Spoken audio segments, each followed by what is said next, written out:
Ini adalah kisahku. Ini adalah kisah saya. Halo teman-teman, apa kabar? Ada saya kembali, Aryan Surya, sahabat baik kamu dari Pagar Kehidupan. Sebuah hal yang paling membuat kita itu tertawa adalah ketika kita mengetahui bahwa kok bisa ya, apa yang dibahas di video Mas Aryan tuh rata-rata adalah masalah yang baru-baru aja dialami, atau yang lebih seru lagi nih, baru kamu doakan kepada Tuhan untuk dibantu. Tiba-tiba bener dong, kok bisa menemukan video yang topiknya bener-bener pas kamu banget. Halo, ada saya Aryan Surya, sahabat baik kamu kembali di sini. Yuk, kita bicarakan sebuah hal yang insya Allah seizin Tuhan ini membantu kamu banget. Dan maaf ya, saya bilang dulu nih di depan maaf. Kenapa mas? Karena bisa jadi lagi-lagi topik ini menampar kamu sangat-sangat dalam. Tapi tenang aja, kenapa? Karena tamparan ini justru yang kamu tunggu. Karena bikin masalah kamu seizin Tuhan insya Allah jadi beres banget. Penasaran? Yuk kita awali dulu di bagian depan ini dengan menuliskan doa terindah buat diri sendiri di komentar. Tuliskan, kalian yang membaca ini akan 10 kali lebih bahagia daripada sebelumnya. Amin. Tuliskan begitu dan baca tulisan kamu sendiri. Itu doa buat kamu sendiri. Menarik ya? Sangat menarik, apalagi ketika kamu tahu kenapa saya suruh kamu menuliskan itu di komentar. Tuliskan dulu deh, nanti saya jelasin karena itu ada kaitannya dengan materi di hari ini. Ini seru nih. Gini teman-teman. Jadi sebenarnya ini terinspirasi bukan dari Quora, tapi dari sebuah kisah yang saya tolong, ya. Dan kisah yang saya tolong ini saya ingin bagikan kepada kamu karena ini mengandung banyak hikmah. Masalah dia ini bener-bener kita banget.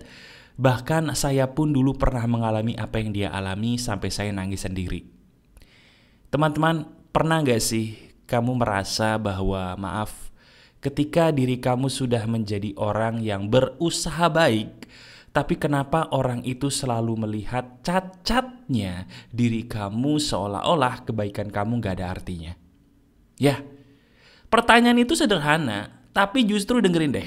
Bukan itu yang ingin saya bahas, tapi justru dari pertanyaan itu ada satu ilmu yang barang siapa kamu mempraktekannya, bukan cuman teman kamu yang akan menjadi baik, tapi justru uang yang kamu punya seizin Tuhan bisa lebih banyak, benar, dan jodoh yang terbaik pun bisa jadi datang karena ini.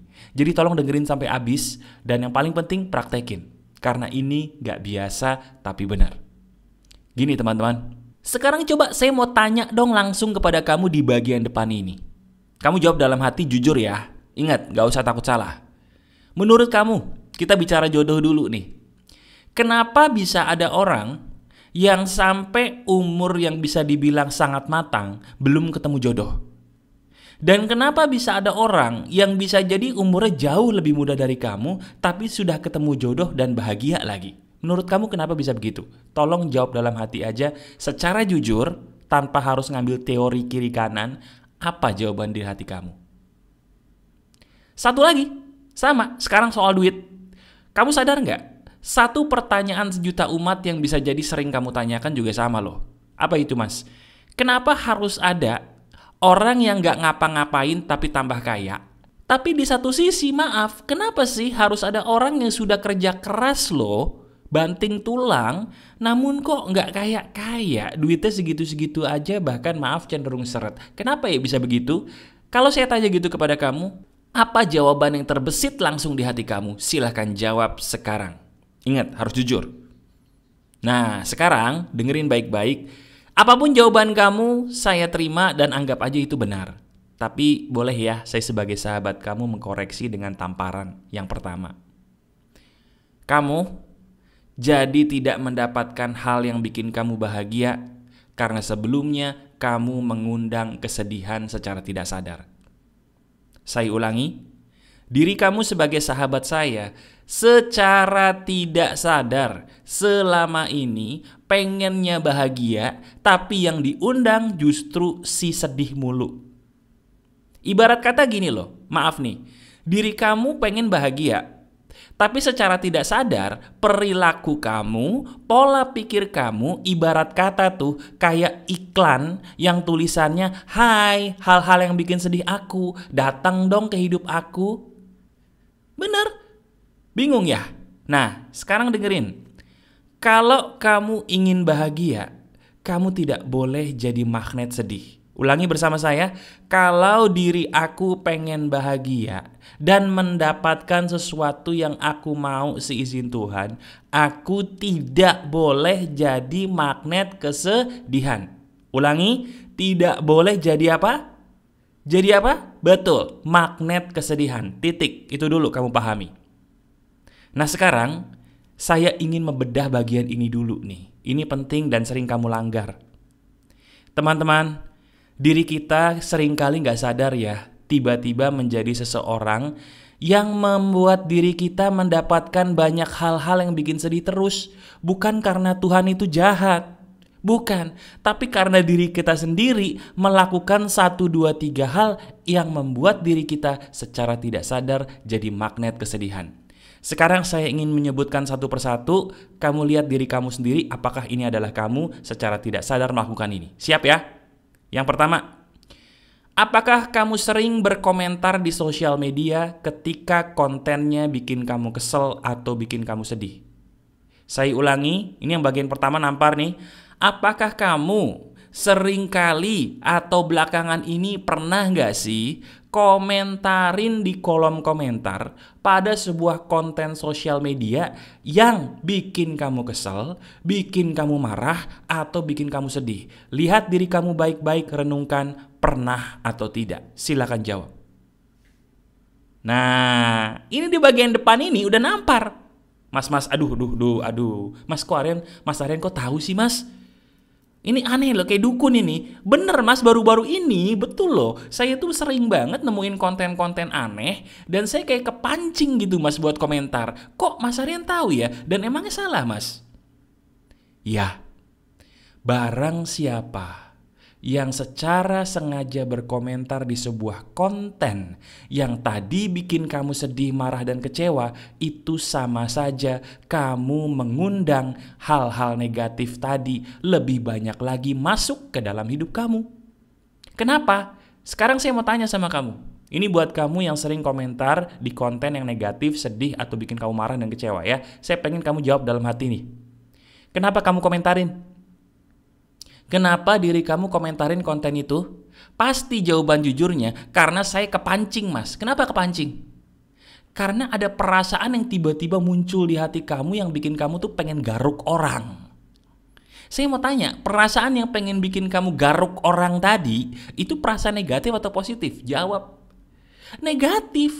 Nah otomatis karena itu perasaan negatif, bener nggak yang kepancing itu juga akan hal-hal negatif ke dalam hidup kamu? Masuk akal kan? Nah itu loh maksud saya. Coba deh yang paling awal dulu nih kita koreksi bareng-bareng mau ya. Teman-teman, kalau kamu ketemu konten yang bikin kamu marah, sedih, kecewa, jangan dikomentarin. Yang harusnya kamu komentarin adalah kalau ketemu video kayak gini. Video-video positif, baik di pagar kehidupan atau bukan, komentarin apapun. Misalnya terima kasih mas, saya suka video ini, atau terima kasih, saya doakan kalian semua bahagia. Itu loh, itu yang akan mengundang kebahagiaan buat kamu sendiri. Sekarang kamu tahu kan kenapa di bagian depan tadi saya suruh kamu menulis itu untuk diri kamu sendiri. Inilah alasannya. Jelas? Jadi mulai sekarang di bagian ini saya pengen kamu tobat dulu. Janji aku tidak mau lagi mas komentar di konten-konten yang negatif, yang bikin aku sedih, marah, kecewa, atau malah jadi gak nyaman. Terus kalau gak komentar saya harus ngapain mas? Tinggalin. Kalau kamu gak sengaja baca atau nonton, tinggalin. Ya kalau kamu muslim istighfar, habis itu tinggalin. Udah, gak usah dibahas, gak usah dibicarain, apalagi dikomentarin. Ditinggalin. Janji? Mau? Ya, itu yang akan membuat hidup kamu bahagia. Oke? Itu baru yang pertama tuh, ya. Baru yang pertama aja kamu udah ketampar. Yang kedua nih, saya mau sebutin lagi. Apakah ini kamu? Dengerin. Apakah baru-baru ini, belakangan ini, diri kamu sering kali ngomongin temen, orang, baik yang kamu kenal atau tidak, atau mungkin keluargamu sendiri, yang kamu omongin nih sifat-sifat negatif dia atau mereka? Misalnya gini loh, kamu tahu nih, ada satu teman kantor kamu yang kelakuannya enggak banget, ya kan? Orang ini nih kayaknya kelakuannya tuh, aduh mas pengen saya garuk gitu ya. Terus kamu omongin tuh sama teman-teman kamu di kantor. Atau kamu di kampus juga ada gitu, dosen yang bikin kamu tuh kesel, kamu omongin tuh dosen sama teman-teman kampus kamu ketika nongkrong. Ada nggak kejadian seperti itu baru-baru ini terjadi dalam hidup kamu? Ngomongin orang lain ketika nongkrong, yang diomongin kejelekan orang itu yang tidak kamu suka. Apakah kamu ada di kelompok itu atau tidak? Jujur jawab. Nah kan, udah mulai nyengir-nyengir berarti kamu hobinya ngomongin orang ketika lagi nongkrong sama teman-teman kamu. Dengerin saya, dengerin baik-baik teman-teman. Dengerin, ini penting. Kamu ngomongin orang lain yang jelek-jelek, itu yang rugi bukan yang diomongin. Yang rugi kamu. Dan kamu yang ikut ngedengerin teman kamu ngomongin kejelekan orang lain, kamu dengerin nih, cuma dengerin doang, gak ikut ngomong, kamu pun juga rugi. Kenapa? Karena kita pikir, enak gak sih kita dengerin orang ngejelekin orang lain? Jawab. Saya ulangi pertanyaan saya, enak gak sih ketika kamu ngedengerin orang lain ngomongin kejelekan orang lain? Enak atau tidak? Jujur jawabnya. Apakah hati kamu enak atau tidak ketika mendengarkan orang lain menjelekan orang lain? Kalau jujur, gak enak banget mas. Nah itu, kenapa gak enak? Karena negatif. Kalau kamu di situ gak buru-buru pergi ketika temenmu ngomongin kejelekan orang lain, diri kamu pun bisa jadi orang yang sayangnya magnet negatif. Iya, magnet negatif yang tidak disadari salah satu penyebabnya ya ini. Apakah itu kamu? Kalau itu kamu, coba tuliskan di komentar pengalaman kamu yang ada kaitannya dengan ini. Bener nggak? Biar orang-orang bisa sepaham sama kamu dan bisa saling curhat ya kalau masalahnya sama. Komentarin deh, tulis di komentar.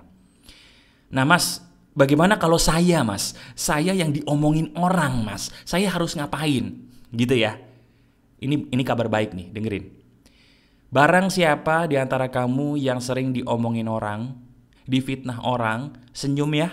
Kenapa? Itu berarti kamu sedang ingin dinaikin level sama Tuhan. Iya, orang yang paling banyak dibicarain yang jelek-jelek di belakang lo ya, itu berarti orang itu levelnya udah beda. Orang-orang yang ngomongin hal-hal jelek tentang kamu itu pada dasarnya orang iri. Kenapa dia iri? Karena menurut mereka atau menurut dia, level mereka tuh gak bisa setinggi kamu sekarang. Jadi sekarang kabar baiknya level kamu tuh udah lebih tinggi dari mereka. Kamu tidak perlu malah sedih ataupun kecewa, malah harusnya bahagia dan bersyukur sama Tuhan. Kenapa? Karena kamu sudah di level yang lebih tinggi dari mereka yang membicarakan kamu. Jadi sekarang senyum dulu nih, ya. Kamu lagi diomongin orang atau digibahin orang di belakang, senyum dulu ya. Nah, senyum dan terima kasih kepada Tuhan. Alhamdulillah atau puji syukur, saya bersyukur karena di hari ini saya mendapatkan petunjuk dari pagar kehidupan karena memang benar. Ternyata saya itu levelnya sudah beda dari mereka. Saya pikir saya itu sampah sehingga saya diomongin. Ternyata enggak ya mas, saya justru bukan sampah, malah mereka lah nih yang masih menjadi sampah dan mau terus menjadi sampah, nggak mau naik level seperti saya. Betul. Kamu bukan sampah, kamu tidak seburuk itu. Senyum ya, oke? Nah yang ketiga ini yang terakhir nih. Ini yang membuat kamu secara tidak sadar menjadi magnet negatif atau magnet kesedihan. Apa coba? Nih, apakah benar selama ini dalam hidup kamu, diri kamu lebih senang ngebahagiain orang lain, tapi lupa batasannya? Bener nggak itu kamu? Coba renungkan. Sampai akhirnya diri kamu jadi sakit. Bukan sakit fisik masih bisa sembuh. Sakitnya itu loh mas, sakit batin tembus ke punggung. Saking sakit itu sakit banget ngejelep gitu loh mas. Nah, iya kan? Itu kamu bukan sih? Udah jadi orang baik, tapi kebaikannya dimanfaatin orang. Karena apa? Diri kamu gak tahu batasannya berbuat baik. Nah sekarang izinkan saya sebagai sahabat kamu ngasih tahu ya, batasan kebaikan yang paling benar yang harusnya kamu tahu dari dulu. Simple teman-teman, sederhana. Cuman satu kok, ingat baik-baik. Kalau ada orang yang kamu sudah kasih kebaikan, tapi kebaikan itu tidak dihargai oleh dia, kamu janji jangan kasih lagi dia ya kebaikan itu. Apapun alasannya, mau kamu sayang, mau kamu cinta, mau kamu gak tega, coba lihat di kaca. Orang yang paling menderita itu bukan dia. Orang yang paling menderita itu ya orang di kaca. Siapa? Ya kamu. Kamu mungkin kasihan sama orang lain, tapi kamu gak pernah kasihan ya sama diri kamu sendiri. Kamu mungkin sayang sama orang lain, tapi emang ya, kamu sepertinya udah gak sayang lagi sama diri kamu sendiri, bener gak sih? Kamu mungkin bener-bener pengen menolong banyak orang, menolong dia, tapi kamu lupa bahwa orang-orang itu tidak bisa ketolong kalau kamu sendiri pun tidak kamu tolong. Jadi sekarang kamu janji ya, ketika kamu sudah terlalu capek nolongin orang, lihat di kaca, lihat wajah kamu di kaca, kemudian kamu katakan, maaf ya wahai diriku, aku lupa mengasihi dirimu selama ini. Ayo sekarang di bagian akhir yuk. Ini khusus yang selama ini udah capek jadi orang baik karena selalu dimanfaatin, praktekkan ini sederhana. Ini hal sederhana nih. Angkat tangan kiri kamu, taruh di dadamu. Kemudian kamu katakan, maaf ya diriku, aku lupa mengasihimu selama ini. Sekarang aku sadar, aku janji untuk mengutamakan kamu terlebih dahulu. Terima kasih. Terima kasih, terima kasih. Selesai. Itulah yang harusnya kamu lakukan. Lihat deh, video ini mungkin cuma 16 menit, 17 menit, tapi kamu sadar gak sih? Dari cuma 17 menit video ini, kamu sudah mendapatkan hawa segar yang selama ini mungkin kamu cari di mana-mana gak ketemu. Bener gak? Kamu suka banget sama video ini? Pasti silakan klik jempol ke atasnya. Dan kalau kamu ingin membagikan video ini, silakan boleh bagikan link video ini kepada orang-orang yang kamu tolong di luar sana. Pasti banyak banget. Dan ini yang penting, kalau kamu pengen saya tolong, pengen curhat, ada caranya. Lihat di deskripsi video ini ya. Di situ jelas banget caranya. Oke? Masih ada saya, Aryan Surya, sahabat baik kamu selalu dari Pagar Kehidupan. Tetap keep the spirit, keep sharing, and keep loving. Bye-bye. Ini adalah kisahku. Ini adalah kisah saya.